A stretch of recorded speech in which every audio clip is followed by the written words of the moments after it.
எழவு வீட்டுக்கு போயிட்டு வரியா?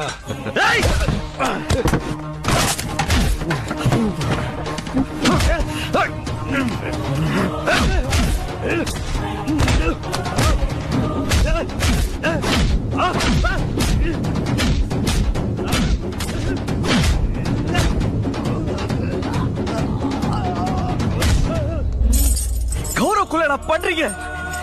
பெத்த பிள்ளைய விச வச்சு கொண்டிருக்கீங்களே, நீங்களா மனுஷங்களாடா? உன் கூட படுக்கிறதுக்காக என்ன காட்டி கொடுத்தவள என் கையாலேயே சாகடிக்க முடியலன்னு வேறில இருக்கடா. அசிங்கம் முடிச்சவனே, உன்னை நியாயப்படுத்திக்கிறதுக்காக உறவுகளை கொச்சப்படுத்துறிய நாயே. ஏய் துரசிங்கம், இந்தியா முழுக்க நிறைய அரசியல்வாதிங்க எனக்காக வேலை செஞ்சுட்டு இருக்காங்க. ஆபரேஷன் டி என்ன ஒண்ணும் பண்ண முடியாதடி. ஆபரேஷன் டி ஃபார் துரசிங்கம்னு எனக்கு தெரியுமில்ல. டி நான் துரசிங்கம் இல்லடா, டானி. Operation Danny. இன்னைக்கே கிளம்புறா. கூட்டிட்டு வந்து கோர்ட்ல நிறுத்தி, நீ இன்டர்நேஷனல் கிரிமினல் மட்டும் இல்ல, அவளை காப்பாத்துறதுக்காக அந்த பொண்ணை கொண்டாங்கிறது ப்ரூவ் பண்ணி உனக்கு தூக்கு தண்டனை வாங்கி கொடுக்கறடா. அப்படி கிடைக்கல, அங்கே உன சுட்டு கொண்டுட்டு நான் ஜெயிலுக்கு போறேன்டா.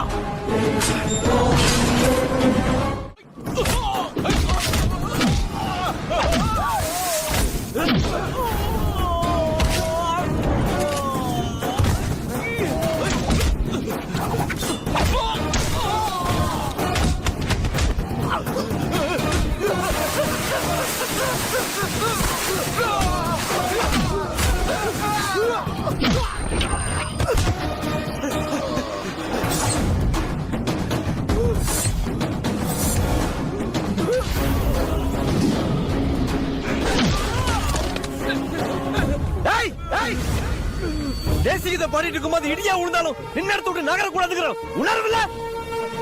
தேசிய கொடிக்கு மரியாதை கொடுத்து 50 ஆசிரியர்களும் 1500 மாணவர்களும் நின்றுட்டு இருக்காங்களே, பள்ளிக்கூடத்துக்குள்ள அத்துமீறி நுழையிறமேங்கிற உறுத்தல. மாதா பிதா குரு தெய்வம்னு சொல்லுவாங்க, அப்படிப்பட்ட வாத்தியார் மேல கை வைக்கிறமேங்கிற மரியாதை இல்ல. எந்த நாட்டுல பிறந்தீங்க எல்லாம்?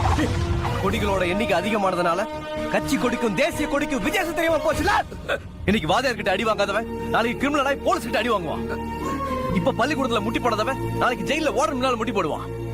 படிக்கிற பிள்ளைங்க மனசுல உங்க வெட்டி வீரத்தை எதுக்குவேன் விஷமா விதைக்கிறீங்க. இவன் காக்கி சொக்கா போட்ட காண்டாமிருகமாச்சே.